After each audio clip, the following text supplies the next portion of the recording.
And you can see here it's a little bit darker on this edge.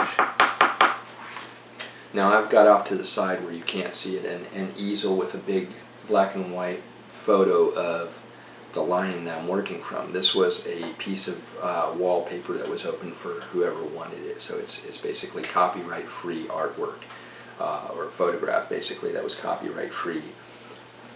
I had it blown up. And I used this as a guide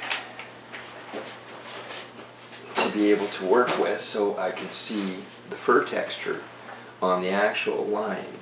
Now I'm not going entirely by the image. The image is only a guideline for me, basically. It shows me where the wrinkles are, it shows me all that. But I've learned over the years that one of the things that's important with the artwork is to actually alter the image a little bit. You don't want to be doing the exact same image anyway. You know, you want to kind of put your own twist on it. And that's done for a couple reasons. You know, when you are looking for subject matter, most photorealistic artists work from some sort of photograph. If you're lucky enough to be a gifted photographer who's traveled everywhere and you have a plethora of your own photography, then you can choose anything that you have already on hand in your photo albums or in your repertoire, and you can use those things to do whatever kind of subject that you enjoy. If, however, you're like the majority of us where you don't have a bunch of pictures at hand, you are pretty much at the mercy of what you can find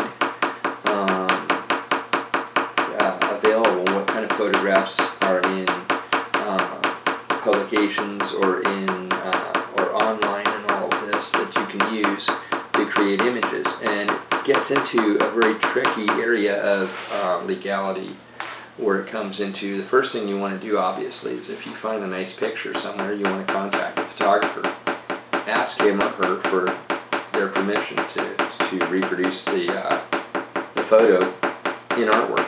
You know, let them know, you know, you're not mass producing it, it's something that you're doing for yourself, or that you maybe plan to sell, but it's something that you're doing one time. If you ask first, most photographers are usually pretty good about letting you do artwork based on that thing. They might want to see it, you know, and you never know, you could get a sale sometimes when you ask a photographer, you know, if you can do a piece from them. They'll let you do it on the contingency that you allow them to be the first one to buy it, or if you'll do, you know, if they have a lot of photos and you like a lot of their photos, you can also make a deal with them often where you say, you know, if you'll let me do 3 of your pieces, you know, I'll trade you one, or I'll you know, or I'll give you one, or I'll sell you one for low price in exchange for the ability to use your pieces. You know, come to some sort of an arrangement, basically. Legally, when you take an image, let's say you can't find the photographer, just as an example. You go online, everybody in the world has a piece that's circulating around that's considered fair use, because even if a photographer has a copyrighted piece, if it's very, very popular, a lot of people wind up circulating it. And unless the photographer actively goes after everybody legally, there becomes a huge issue. So they can't just go after one person, they have to go after everybody who has it. But you still want to be courteous and not, you know, just going around stealing people's photography.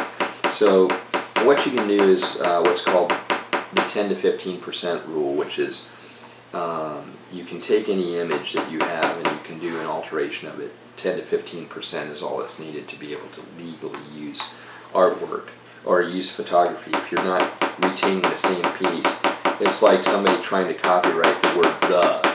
You can't do it. Everybody uses the word "the." You can't sue people. People have been using the word "the" before you started using it, and they will be using it long after you're done. So if you were an author and you try to do it with the word "the," you're not going to get anywhere. It's the same thing with photography. They can photograph an image and it can be their original image, and obviously you can't reproduce that in photography in any way, and you can't claim that's your picture, nor would you want to. I mean, why would you do that, right? But you can take an image that's pre-existing and you can take a portion of that image and use it.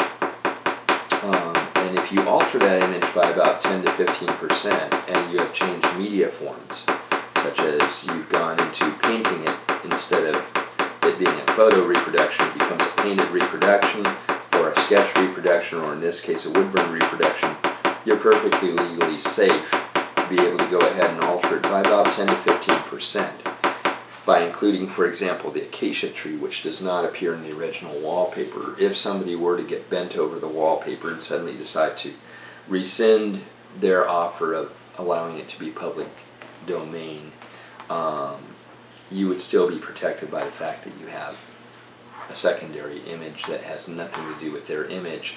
It's not part of their picture. In other words, it's been altered far more than 10 to 15%.